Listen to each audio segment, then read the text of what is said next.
Manly Hall official, is glad to produce, publish and offer. The all-seeing eye. Nonsense is a factor in soul growth. There are times in the unfolding of human consciousness when the student feels and honestly believes that the entire weight of the eternal plan, the salvation of God, man, and the universe and the perpetuation of civilization, rests upon his shoulders. He feels that when he passes out, truth will die with him, and that his life must be so filled with duties that he has little, if any, time to demonstrate the qualities of the human race. Religion becomes such a weighty problem that he entirely forgets the necessity of humor and the value of mental and spiritual recreation, or, rather, we may say that lack of use has caused his sense of humor to atrophy. The inevitable result of losing the ability to laugh and to relax the tension of massive thought and incessant labor is unbalance and ultimate spiritual crystallization, commonly known in the world of affairs as freakishness and crankyism. If you're enjoying this video and finding value in the content, we kindly ask you to take a moment to subscribe to the channel. A large portion of our listeners and viewers haven't subscribed yet, and by doing so, you'll help us grow and continue bringing you more high-quality audiobooks. Your support means a lot to us, and it's just one click away. So, go ahead and hit that subscribe button to stay connected and never miss out on our latest releases. The ability of the philosopher to forget his philosophies and the mystic to lay aside his religion and smile with the world over some hopelessly trivial bit of nonsense is the sign of true superphysical greatness and spiritual balance. All students of symbolism know that for ages a long face has been considered symbolical of religion, and that the more sad you appear and the more dejected your countenance, the holier you are and the closer you are to a God who has long forsworn laughter. This idea is based upon an entirely erroneous concept of life. The appreciation of humor is a divine faculty. The quick wit that it develops may be used for much deeper works, while the inevitable radiation of cheer which accompanies the happy person is just as important to the growth of humanity as the philosophical concepts which we expound and the problems of compound ratio. There are those known in the world as wet blankets, gloom dispensers and anti-dolefals who in the name of God take all the cheer from life and with their blankets of pessimism totally eclipse the sun which might otherwise send to our hearts at least a solitary eye. If there be an exceptionally high spot in heaven, a brownstone front in the great beyond, we shall undoubtedly find it reserved for those mystics and philosophers, sages and seers, who have not only made man think and pray but have taught him how to laugh. The world is filled with trials and worries, with long faces and hopeless souls which must be met along that weary road that leads to light, but the powers that be have seen fit to bring laughter into the world to cheer the weary hearts of striving men and women, and to make this gift doubly sure have supplied a special set of facial muscles for its expression. And it is the duty of every student not only to promote aestheticism but also to bring into faces furrowed with care and hearts frozen in endless snows the happy smile which is indeed the greatest boon of the gods.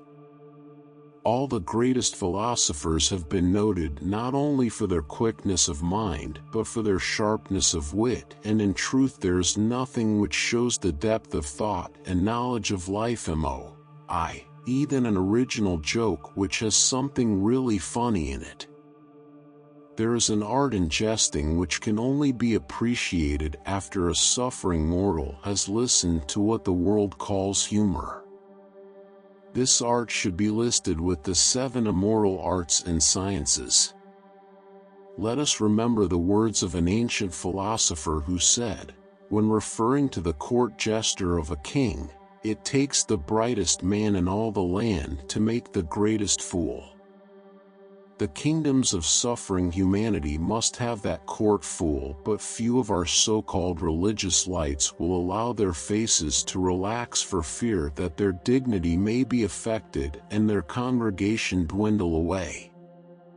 When we laugh from the depths of our soul, relaxing for a moment the nerves and muscles that have so long been at attention and fighting the battle of life, it is like a gymnasium exercise for the body and a tonic for the soul. The lungs fill with air, the liver receives its daily dozen, and the face beams with a greater joy because for one moment the purely human has been given expression in a way which can injure none. Even those people who are unconsciously ridiculous will never realize nor be accredited with the honor that is due them from the fact that they have made others laugh, for while their personality is hurt and in many cases their noses are seriously cracked, still that laughter will reach to the ends of creation before its last echoes die away at the very footstool of divinity. It is said that the Christian theology is the only one that has not at least one laughing God in its train, and we cannot but feel that there has been a serious omission. The laughter of the gods sounds through all nature, which is filled with cheer. It is the sorrows and discouragements of life which turn all things to a leaden gray. Those who radiate this soot-colored expression of life are never popular, never happy, seldom useful, and always a bore. The laughter of children is music in the ears of the Almighty, and all living things are children who cry one moment and laugh the next, and of those moments which comes closest to the divine, the joy or the terror.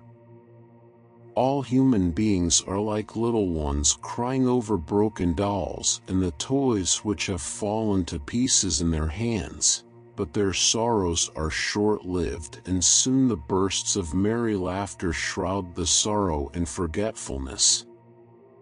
But there are some who cannot forget, and it is the duty of all to cheer them on their way, for every heart is filled with sadness, and when we, too, are saddened, but brings back memories which do not help but always surround us with thoughts of bitterness or remorse. It is said that animals do not smile, but it seems that they do, for every horse and dog and even the old cat purring on the hearthrug have a contented smiling appearance concealed somewhere about their faces. Even the fowls of the farmyard, with all their stateliness and dignity, have a certain twinkle in their eyes and a certain upward curve at the corner of their bills which is often missing from the human physiognomy, and their dignity is all the greater because of its absurdity, while man's absurdities are always greater because of his dignity. There is a psychology in humor, a moral effect upon all with whom we come in contact. It makes us friends. We are invited to call again in a voice which means it. It brings us closer to the hearts of others. It tries us more tightly to the truly human. It tears down the barriers of creed and caste and gives us a footing in the hearts of others. There is no greater power which man can evolve than that of seeing all nature smiling, every plant and flower wreathed in merriness, smiling because his own soul is laughing, filled and overflowing with that exuberance of spirit which marks the true expression of spiritual growth. To see the laughter in nature, the joy in living, the good concealed beneath the ever painful, is a thing not always easy to do. One must have within himself this fountain of mirth, which would have lengthened the life of Ponce de Leon had he not shortened his career by the seriousness of his search, which sees in everything not only the deep and mystical but the divinely and sublimely ridiculous. Our hearts are about to overflow with sorrow. If we could but see with the eyes of the gods, we would smile at least. When we are about to be offended by the words and actions of others, if we could but think a moment, we would probably make matters much worse, for it would be a Herculean task to restrain the laughter which would bring with it the wrath of our opponent. You may say what you will, it is better far to see the ridiculous in life than the ever sordid. It is better far to laugh at the mistakes of man than to curse the decrees of God. And those who go around brewing cups of hemlock and radiating avalanches of gloom should indeed be listed with the false prophets and the blasphemers of God. The man who cannot find something pleasant to say no matter where he may be, how unpleasant the experience, how uncongenial those around him, or how contrary to his taste the incident in question, should never claim even the first degrees of spirituality. The mystic knows that in the last analysis all opposites blend, tragedy and comedy are one, and their apparently diverse ways are united at the doorway which leads to heights immortal. So laugh and list among the benefactors of humanity those who often with hearts filled with sadness have realized the sweetness of a smile and the gloriousness of mirth, and who have been the fools to make their brothers laugh, their only reward being the realization that for a moment at least a few hearts have forgotten their sorrows and a few lonely wanderers have seen the sunny side of life. There is nothing more contagious than joy and nothing more infectious than gloom. These two inseparable companions of mankind walk side by side, gloom noted for its length, joy for its breadth, and their eternal battle for mastery one over the other must be played out in every human heart. Acid temperaments make acid bodies, and the world is filled with intellectual alkalis which seem to stunt all the glories of nature. The reward of gloom is dyspepsia, ankylosing joints, rheumatism, and sour stomach. Those who cannot smile ferment all the world and spoil a glorious crop by their own tiny apple, and too often they do this in the name of God. There are thousands whose motto for life is, "If ye smile upon the Sabbath, ye shall weep ere Monday dawn," and other equally sentimental concepts of God's demand of man. Let us rather use as our motto, "A smile a day keeps the doctor away," and the more smiles, the more undesirables are excluded from the aura of our association.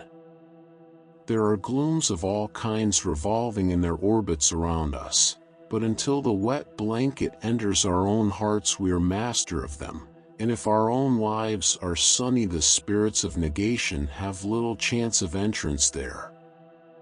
One thing about the devil that we always admire is the fact that he has a most resounding laugh, and in spite of all his villainies there is a certain refreshment which comes over us even as we are chilled by his hilarity. He does the most miserable things in the most jovial and likable way, and can even damn us with a smile upon his face, while many of our friends cannot even say good morning without looking like a heavy storm. Occultists and occult students must realize that when they forget how to be jovial, they lock the door of heaven and throw away the key. Music. Here is no power that holds so great a sway over the hearts and souls of living things as the charm of music. From the earliest dawn of time, when the primitive civilizations of the world were in the making, to our modern and apparently more ethical day, the life of man has been softened, his expressions molded to nobler ends, and his emotions raised to more lofty heights by the power of harmony and rhythm. In the early days of the world, the children of the earth learned to imitate the eternal music of nature, the singing of the birds, the moaning of the winds, the swishing of the waves on rock-bound shores, the night cries of bird and beast. All of these blend into a mystic cadence which we may call in truth the endless symphonies of nature.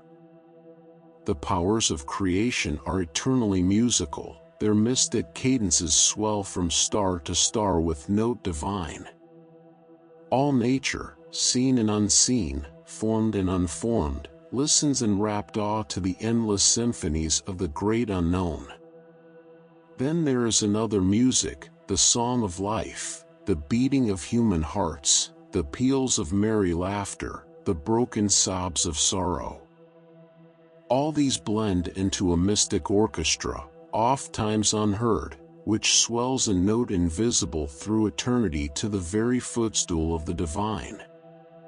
Man's nature pours forth from his being with the expression of living music.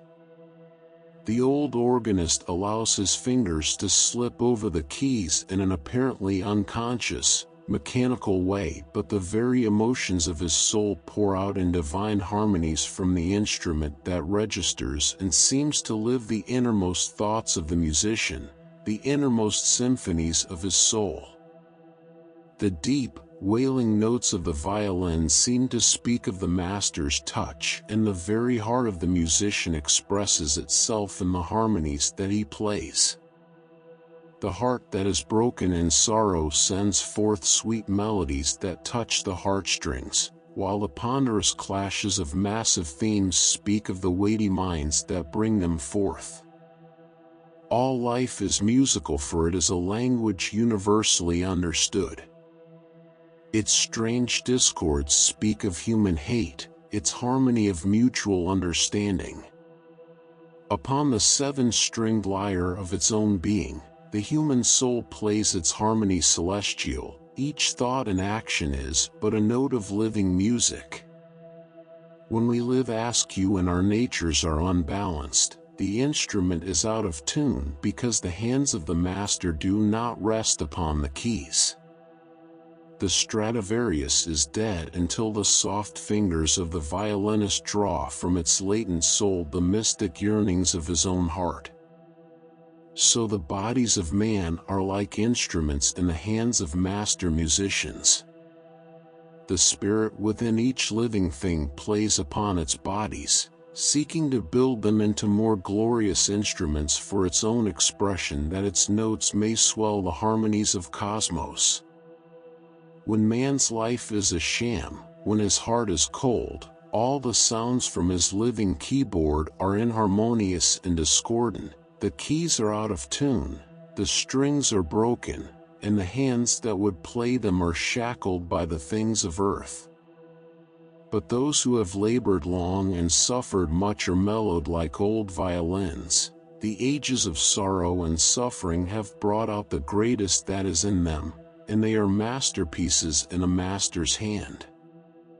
Each year the tones grow more mellow, and the hand that draws the bow brings more perfect harmonies from its hallowed instrument, until at last in the hands of the great musician they pour forth in chords and symphonies sublime, each wondrous melody the reflection of the genius of the soul.